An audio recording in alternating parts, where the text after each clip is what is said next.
Hello everyone, your welcome our channel. तो देखिए, जो हमारी सीरीज चल रही है आने वाले exams UPPCS, RO UPPCS prelims 2025 के लिए, या आप कोई भी अदर वनडे एग्जाम्स दे रहे हो जिसमें स्टैटिक पार्ट हिस्टोरी से क्वेश्चंस बनते हैं, तो उसमें ये एशियंट हिस्टोरी से हम यहाँ पे डिस्कस कर रहे हैं। और देखिएगा, आप सभी को बता दें कि अगर आप यहाँ से जुड़े हो तो एनसीईआरटी प्लस लूसेंट घटनाचक्र पूर्वावलोकन बुक से ये हैंडरिटन नोट्स हैं।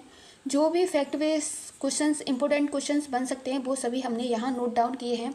बाकी का देखिए, आप चाहो क्या, आपको करना ही पड़ेगा। अभी जो हमारे पास टाइम है, तो एनसीईआरटी बुक्स को एक बार अच्छे से रिवाइज कर लीजिए। और देखिएगा, अब जो हमारा यूपीपीसीएस का एग्ज़ाम 2025 का प्रीलिम्स और यूपीपीसीएस आरओ का बहुत जल्द आपको एग्ज़ाम डेट देखने को मिलेगी।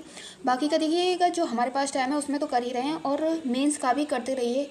क्लियर होना ना होना वो आप सभी को रिजल्ट के बाद ही पता पड़ेगी। और देखिए, जो मेंस का है उसमें देखिए, अगर नहीं भी होता है तो 2025 के तुरंत बाद 2 महीने में नहीं हो पाता है इतने अच्छे से कवर, तो वो भी करते रहिएगा। और हालांकि यहाँ पे बहुत से होंगे जो यूपीएससी भी दे रहे हैं, तो एनसीईआरटी तो आपको करना ही पड़ेगा। बाकी का आप सभी को बता दें, देखिए ये हमारा वीडियो नंबर लास्ट होगा, और ये पार्ट 8 है। इससे पहले 7 पार्ट डिस्कस कर चुके हैं, वो आपने देख लिए होंगे। नहीं देखे हैं तो प्लेलिस्ट बना देंगे, उसमें जाके आप देख लीजिएगा। तो यहाँ हम अपने क्वेश्चंस देखते हैं। तो देखिए, जो चोल साम्राज्य से संबंधित और पाल वंश, यही 2 टॉपिक हमारे बचे हैं, वो आज इसमें डिस्कस कर लेंगे।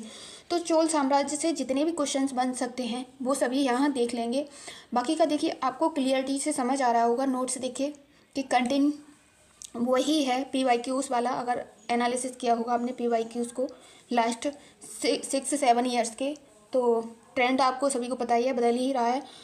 ठीक है, ध्यान से देखिएगा, मोस्ट इंपॉर्टेंट क्वेश्चंस हैं। तो देखिए, यहाँ संगम युग के अनुसार बात करें तो जो प्राचीन समय है, चोल सबसे पुराना समय, चोलों का साम्राज्य सबसे पुराना साम्राज्य है।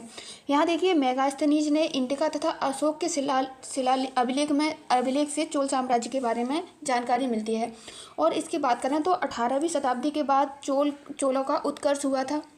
और देखिए, इसका जो संस्थापक था चोल साम्राज्य का, वो कौन था, तो ये विजयालय, ये चोल साम्राज्य का संस्थापक था। और इसके टाइम ड्यूरेशन की बात कर लें विजयालय की, तो 850 से जो 871 का टाइम ड्यूरेशन रहा है, वो विजयालय से संबंधित है। और देखिए, जो विजयालय की राजधानी थी वो कौन सी थी, तो तंजावुर, ये राजधानी थी चोलों की। परकेसरी व नरकेसरी की उपाधि किसने धारण की थी, तो ये मोस्ट इंपॉर्टेंट क्वेश्चंस है, फैक्ट बेस ध्यान से देखिएगा। ठीक है, तो ये भी विजयालय ने धारण की थी। आगे देखिए, जो भी आदित्य प्रथम था उससे संबंधित क्वेश्चंस हैं, उन्हें हम यहाँ देख लेंगे। तो आदित्य प्रथम के बारे में बात करें तो पल्लवों को जो पूर्ण रूपेण समाप्त किया था वो आदित्य प्रथम ने ही किया था। और पूछ लिया जाए स्वतंत्र चोल साम्राज्य की स्थापना किसने की, तो ये आदित्य प्रथम ने की थी। अब आगे नेक्स्ट क्वेश्चंस देखते हैं। यहाँ से आपने अगर PYQs को देखा होगा यूपीपीसीएस आरओ के, तो आप सभी को चीज़ें अच्छे से समझ आ रही होंगी। बाकी का यहाँ देख लेते हैं। तो परांतक प्रथम से संबंधित इसने किस किस क्षेत्र में काम किया, वो सभी। तो तकोलम का जो युद्ध हुआ था 1949 में, वो परांतक प्रथम के समय में ही हुआ था, और जिसमें राष्ट्रकूट शासक कृष्ण प्रथम ने परांतक प्रथम को हराया था। कृष्ण तृतीय ने परांतक प्रथम को हराया था इसमें। और इसके बारे में बात कर लें, इसी के समय में श्रीलंका में चोल साम्राज्य पर हमला हुआ था, जो कि परांतक प्रथम के साम्राज्य में हुआ था। अब यहाँ राजराज प्रथम से संबंधित क्वेश्चंस को देख लेते हैं। और यहाँ पे जो इसका राजराज प्रथम का टाइम ड्यूरेशन रहा है 1995 से 1014 का जो टाइम ड्यूरेशन था, वो राजराज प्रथम से संबंधित था। देखिए, यहाँ पे श्रीलंका पर जो प्रथम बार हमला किया था, वो किसने किया था, राजराज प्रथम ने। और मालदीव पर भी हमला किया था, मालदीव और श्रीलंका दोनों पर ही हमला किया था राजराज प्रथम ने।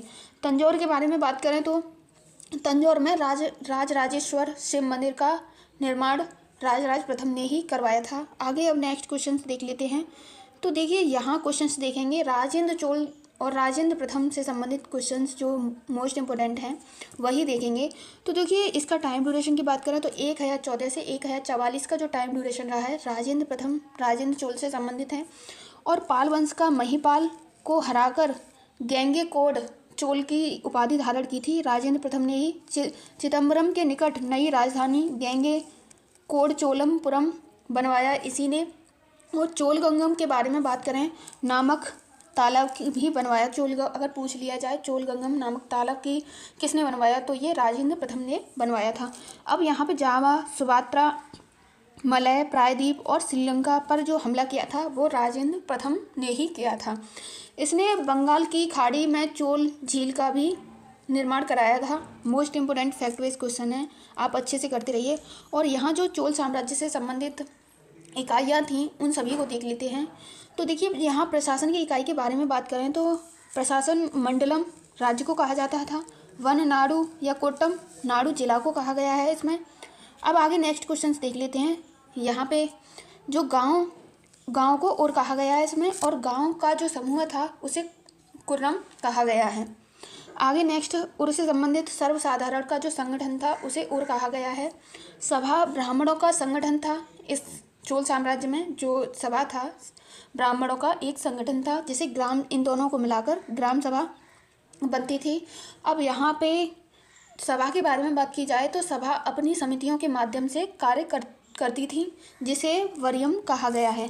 और वरियम के बारे में बात करें तो तोट्टा वरियम क्या था, तो ये तोट्टा वरियम उद्यान समिति थी चोल साम्राज्य की।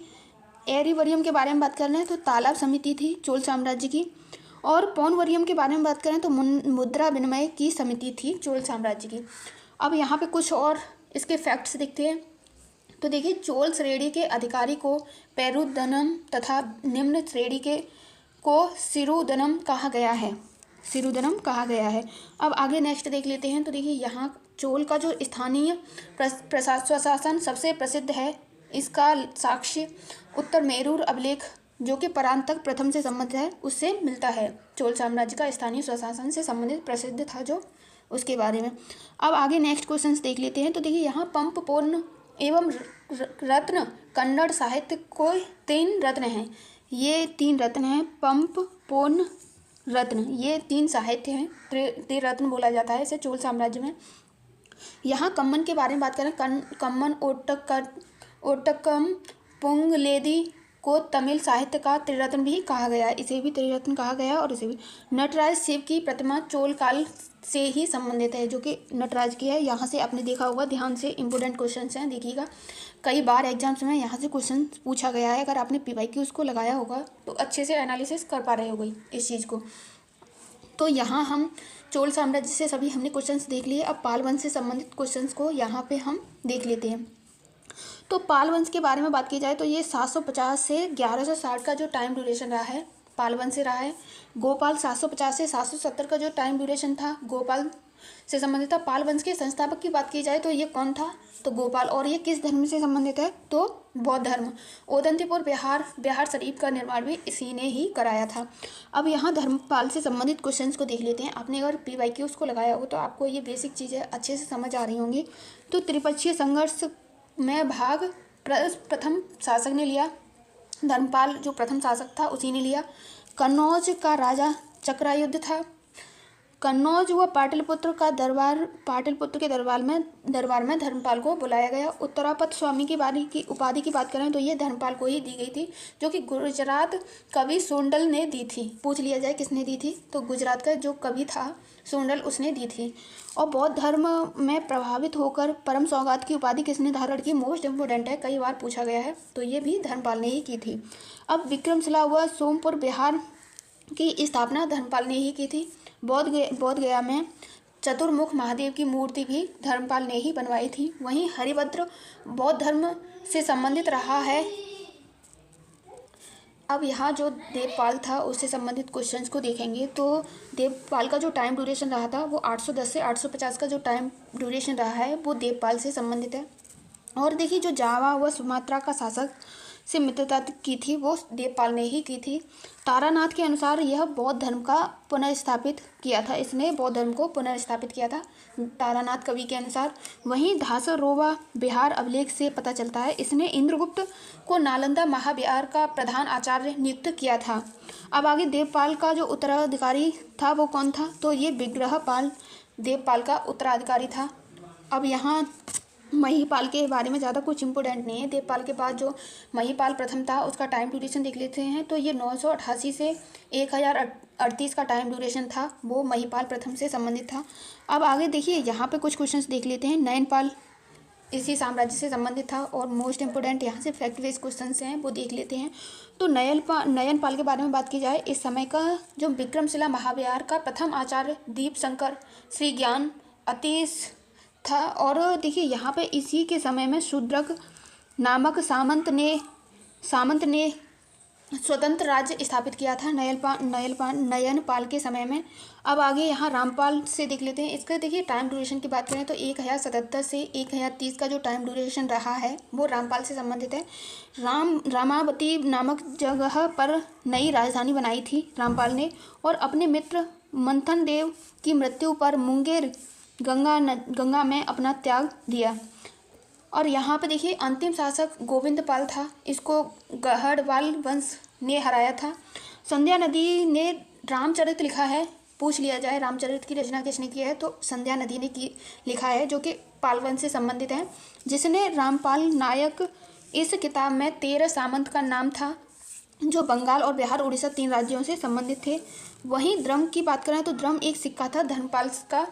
आगे नेक्स्ट क्वेश्चन देख लेते हैं। तो देखिए यहाँ बात की जाए तो देखिए ये पूछा गया गोपाल के अतिरिक्त अन्य नाम किसी का चुनाव नहीं हुआ था इसमें। और साम्राज्य के बारे में बात करें तो देखिए ये बार बार रिपीट हो रहा है और मोस्ट इम्पोर्टेंट है। आपने UPPCS ROR 2024 वाला प्रीलिम्स दिया होगा तो वहाँ पे आपने ये क्वेश्चंस देखे होंगे, भुक्ति, विषय, विधि, मंडल और ग्राम। अब आगे नेक्स्ट क्वेश्चंस देख लेते हैं। यहाँ की जो प्रशासनिक इकाई हैं उनसे संबंधित। तो कोतवाल दुर्ग की रक्षा करते थे। इसमें कोतवाल का क्या कार्य रहा है तो ये दुर्ग की रक्षा करते थे। पाल वंश के प्रमुख कौन थे? संध्याकर नदी ने रामपाल की जीवनी लिखी है, रामचरित। आप ये पहले भी बताया। चक्रपाणि दत्त चिकित्सा ग्रह व आयुर्वेद दीपिका से संबंधित है। वहीं जीवूती वाहन की बात करें तो कानूनवेत्ता था और इसने दया भाव, व्यवहार मात्रका तथा काल विवेक की रचना की है। लोक साहित्य के बारे में बात करें तो बौद्ध चरथापदों की रचना हुई थी इस समय में।